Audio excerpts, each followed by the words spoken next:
Dahil dito sa Hope, naglabasan lang sila ng sama ng loob para gumaang ang kanilang mga pakiramdam. Oo. Holding hands na! Waki-waki ba yan? Yes, Daddy. May ano lang ako, gusto ko lang sabihin kay Eric and Andrea. Pero more on Eric. Eric, salamat.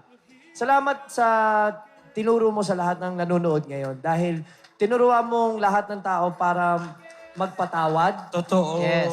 At kahit ano yung problema, maayos basta may solusyon lang. Salamat, Eric. Salamat. Ito. Andrea, pwede paki-introduce mo si Eric as, ano siya? Hello everyone. Si Eric nga pala, boyfriend ko.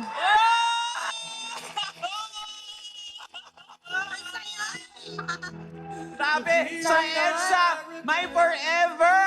Forever talaga. Ay nako, mga tropang LOL, tara, punta tayo ng EDSA. Maglalakad ako ng EDSA. Maraming salamat, Eric and Andrea, sa pagbabahagi ng kwento ninyo sa amin. Magbabalik po ang tropang LOL. Kiss naman dyan. EDSA. Alam mo, Sakay maganda na. tong istoryang ito. Gusto ko ito. Tapos,